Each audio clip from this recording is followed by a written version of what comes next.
Gabriel looks like he's seeing ghosts. He's anticipating getting hit before he actually gets hit. He can't see the field. I mean, he looks like he needs to just sit the bench for a while and try again. On a scale of like 1 to 10, how surprised you'd be if Deshaun gets on the field before Shedeur? No, I wouldn't be surprised. I mean, like, I just think my guess is they'd like to see both of them. You know what I mean? Like, that's just the way I look at it. Like that. The Cleveland Browns are sitting at 2 wins.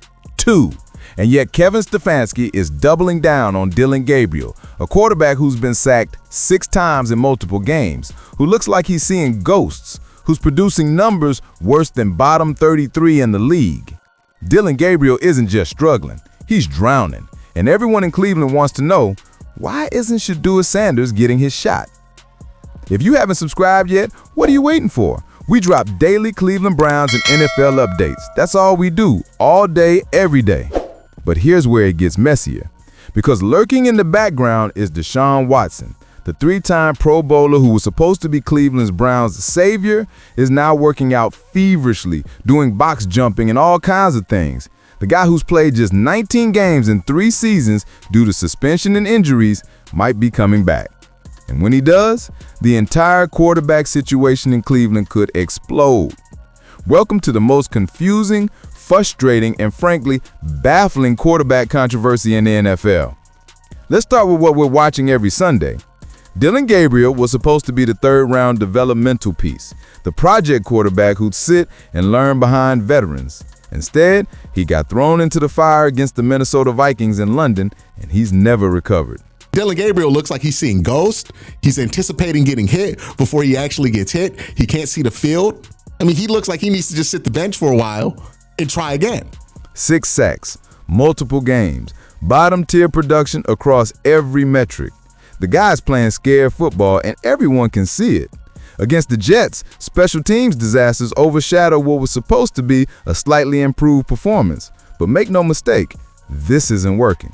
For Dillon, he moved him out of the pocket more. He got him on the run and on the move, and that's good. Cannot let Dylan Gabriel get sacked 6 times. That's happened twice already. So if Gabriel is clearly not the answer, why isn't Shedeur Sanders playing?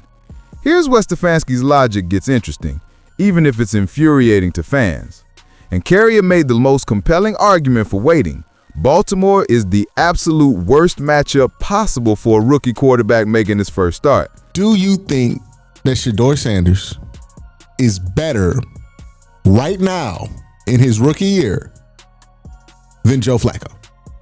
Because we watched Joe Flacco, who's currently throwing for 500 yards a week in Cincinnati, look terrible against this Ravens defense and this Browns offense. The logic? Don't repeat the Dylan Gabriel mistake. Don't throw your 5th-round rookie into a nightmare matchup where even veterans struggle, especially when you have a much more manageable opponent waiting the following week. And if I'm going to throw a rookie quarterback out there for their first start, I would want to avoid putting them out there in a situation where you know that the opportunities for success are going to be very, very thin. But there's something deeper happening here. Something that explains not just the quarterback carousel, but the entire mindset behind this lost Browns season. At the owners' meetings, Jimmy Haslam basically laid it out. He hinted that he wasn't holding Andrew Berry or Kevin Stefanski's feet to the fire this year because this was supposed to be the season where they figured out what they had in one of these rookie quarterbacks. In other words, there was never really a win or else mandate for 2025. Think about that. The Haslams are treating this year like a science experiment, a developmental season, a fact-finding mission. Stefanski isn't under pressure to win. He's under pressure to evaluate. And that means every decision, every snap Dylan Gabriel takes is less about victory and more about validation. because the Browns, this regime, they don't do that. They don't react to things in the moment, and they're very, very patient. And if they're going to make a change, it will be after the season. And that's the difference. This isn't Brian Daboll in New York or Brian Callahan in Tennessee scrambling mid-season to fix a mess around a rookie quarterback. This is Cleveland, where patience has turned into paralysis. Now here's where it gets absolutely wild. Because while everyone's debating Dillon versus Shedeur, Deshaun Watson is getting healthy. The Browns aren't opening his 21-day practice window this week, but Cabot expects it within the next 2 weeks. And when Albert Breer was asked who the Browns would choose between Watson and Shedeur when both are healthy, his answer was crystal clear.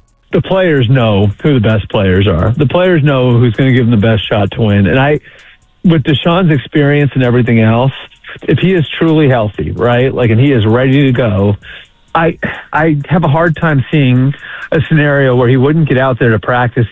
His reasoning makes sense, and it's hard to argue with. If Deshaun Watson is truly healthy, with his experience and presence, it would become obvious in practice, obvious to everyone in that locker room that he gives the team a better shot to win. But here's the real kicker, the money. If you're already on the hook for that massive contract next year, why wouldn't you want to at least see what it looks like before cutting ties? You're talking about $46 million, fully guaranteed. $80 million against the cap next year. $80 million. Sure, they can restructure it, but they can't escape it. Watson's cap hit is locked in whether he plays or not. So really, what choice do they have?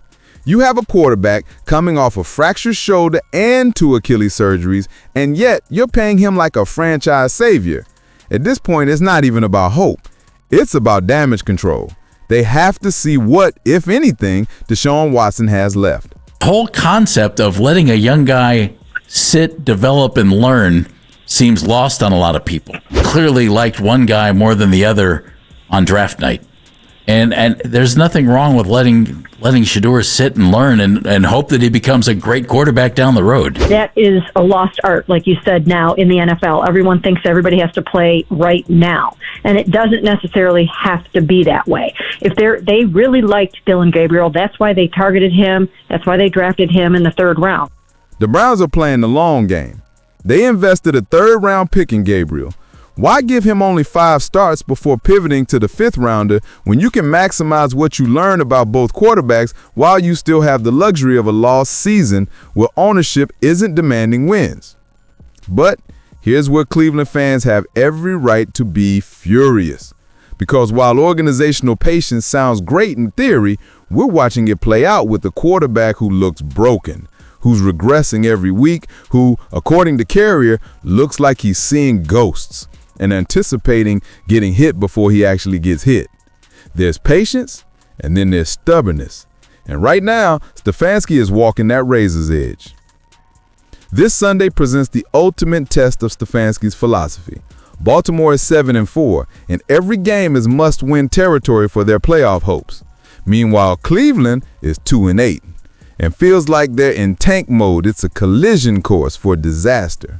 And whether it's Gabriel, Sanders, or eventually Watson taking snaps, the fundamental problems remain. This offense needs wide receivers, offensive linemen, and potentially a completely new scheme under a different offensive mind. Here's what Cleveland fans need to accept. This season is over. It's been over. The Browns are saving their season with any quarterback change. They're not a quarterback away from competing with Baltimore or Pittsburgh or anyone else in this conference. This is about 2026, about finding out what they have before the draft, about deciding whether to invest premium draft capital in a quarterback or try to salvage something from the Watson disaster. At this point, it's more important to prioritize what's better for a player in the long run than what's going to be more entertaining for me as a fan. Stefanski isn't coaching for wins right now. He's coaching for information. He's coaching to prove he can develop quarterbacks even when the talent around them is insufficient. So should Shedeur Sanders be playing? Eventually, yes. This week against Baltimore, the arguments against it are actually pretty solid, even if they're frustrating as hell for fans who just want to see something different. Should Deshaun Watson play when healthy? From a pure asset management standpoint, yes, you need to know what you have before committing to 2026 plans. Should Dylan Gabriel keep starting? This is where Stefanski's stubbornness crosses into questionable territory. Every week Gabriel plays scared is another week of bad habits forming, another week of confidence eroding. The Browns have painted themselves into this corner by trading Joe Flacco and Penny Pickett for 5th-round picks. They value draft capital over quarterback depth, and now they're paying the price by rushing rookies into situations they're not ready for. Stefanski won't budge. Not this week, Maybe not for several more weeks. He's got organizational cover to prioritize development over wins. And whether that patience looks wise or foolish depends entirely on what happens in 2026 and beyond. But for now, Cleveland fans are stuck watching a broken quarterback, waiting for a rookie, and dreading the return of a fully guaranteed disaster. The only guarantee is going to get uglier before it gets better. Tell us your thoughts and views in comments section. And do like, share, and subscribe.